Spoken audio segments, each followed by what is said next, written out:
All right, let's jump right into this explainer. Today, we're doing a strict forensic breakdown of Member of Parliament Fadiel Adams' highly publicized testimony at the Madlanga Commission of Inquiry. We're going to evaluate the full scope of his appearance because what we have here is a fascinating case study. We're looking at the stark, uncompromising contrast between his very high-profile public declarations and his actual performance when put under the intense pressure of legal cross-examination. To really get what's going on here, we have to ground ourselves in this setting. We are talking about a rigorous judicial commission, specifically the Judicial Commission of Inquiry into Criminality, Political Interference, and Corruption in the Criminal Justice System. This is a venue where political rhetoric gets subjected to the absolute highest standard of legal cross-examination. It's a place where sweeping public statements literally mean nothing unless they can be backed up by hard, admissible evidence. We are going to systematically strip away the rhetoric by breaking Day 162 down into 4 distinct areas. 1. The evidentiary reality check. 2. Evasiveness and deflection tactics. 3. Friction with the bench. And 4. A claim substantiation matrix. All right, starting with Section 1, the evidentiary reality check. Right out of the gate, we hit a massive clash between public statements and the actual paper trail. A recurring theme in this transcript is the sheer gap between initial claims and provable facts. For instance, Adams initially testified under oath that he only saw critical commission emails regarding his Rule 3 notice, which is basically just a formal legal notification, a mere 3 months prior. He blamed IT issues for the delay. But then, Justice Madlanga brought the receipts. The paper trail showed that Adams actually replied to those exact emails just 11 days after they were sent on October 14, 2025. And in that reply, he specifically requested a 72-hour extension. When he was confronted with his own October 2025 email asking for that extension, well, he was backed into a corner. He was forced into a direct concession. He had to state on the record that his previous statement was untruthful, literally conceding, yes, the information I submitted was wrong. And honestly, this moment completely set the tone for the evidentiary gaps that would just keep emerging throughout his cross-examination. Now let's move to those sweeping allegations he made about intercepted police dockets. This is where the cross-examination once again exposed a stark difference between public certainty and actual legal evidence. Adams made these incredibly serious claims about dockets going missing, which is what led him to open cases at a completely different police station in Orlando, claiming he just didn't trust the investigating directorate. But the second the evidence leaders probed how he actually knew these dockets were intercepted, the entire foundation of his claim just shifted. It turns out Adams ultimately admitted he didn't have any direct personal knowledge of these missing dockets. He confessed that his explosive claims were based entirely on faith and hearsay from sources outside the system. He specifically mentioned a General Lincoln and an informant he referred to as Elvis. He testified, and I quote, "I had that much faith in that man." But here's the thing. In a legal setting, faith does not equate to admissible evidence. It equates to hearsay.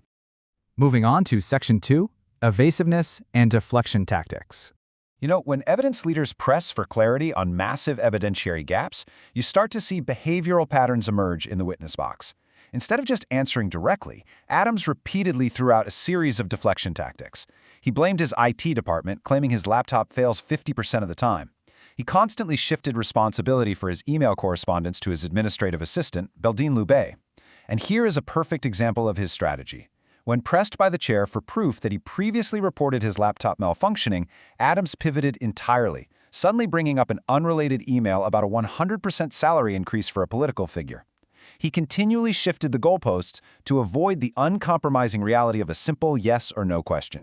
The evasiveness got so intense that the chairperson literally had to step in. Justice Madlanga had to formally reprimand Adams, instructing him that they would save a lot of time if he answered the questions directly instead of veering off into entirely unrelated terrain. It's a classic moment where political grandstanding suddenly collides with the strict, undeniable rules of a judicial inquiry. Reading through the official transcript, the contrast is just wild. The strict judicial tone of the bench clashes so hard with Adams constantly trying to pivot. The chair repeatedly had to interject with phrases like, "Now I will repeat my question for the 3rd time," just to cut through all the rhetoric and force a definitive factual answer. Which brings us to Section 3, friction with the bench. When a witness gets cornered on the facts, you often see a shift in demeanor. And that resulted here in a complete breakdown of judicial decorum. Throughout the hearing, Adams took on this incredibly combative tone. Despite clear protocol warnings, he repeatedly addressed the esteemed commissioners informally, calling the chair chief. And at one point, when he was correcting himself about the name of the commission, he sarcastically remarked, "I am about to get whipped by Judge Madlanga again." This level of informality and disregard for protocol is highly unacceptable in a formal judicial setting. Then there was this truly startling exchange where he blatantly disrespected Justice Madlanga and Advocate Kumalo. While addressing Commissioner Beloye, he stated, "You are easy to look at, Commissioner Beloye. I cannot say the same of the other two." This wasn't just a minor breach of protocol. It was a bizarre, highly inappropriate comment that completely eroded his credibility as a serious, objective witness before a commission investigating severe, systematic corruption. The main takeaway here? These breaches of protocol were not just poor manners. In the context of a forensic analysis, this kind of behavior serves as a smokescreen. It's a very well-known tactic, attempting to use hostility, humor, or extreme informality to mask the massive gaps in your actual admissible evidence. When you literally can't argue the facts, you play to the gallery, even when the gallery is a panel of judges. Finally, let's look at Section 4, the Claim Substantiation Matrix. To really boil down the net evidentiary value of this dense 254-page transcript, we have to look at the bare legal facts.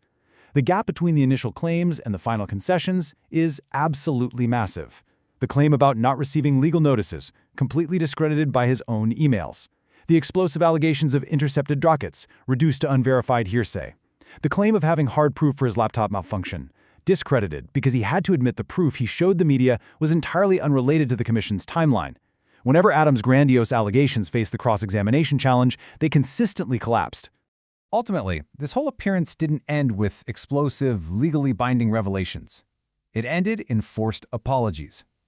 By the end of his time in the witness box, Adams was forced to state, "I made a genuine, stupid, sloppy mistake, and I own it."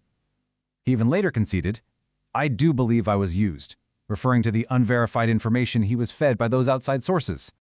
So, I want to leave you with this final thought for today's explainer. What actually happens to political rhetoric when it is finally subjected to the uncompromising reality of a court of law?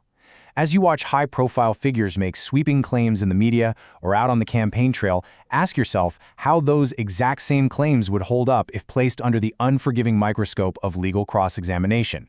It is a powerful reminder to always look for the evidence behind the outrage. Thanks for joining me, and keep questioning the facts.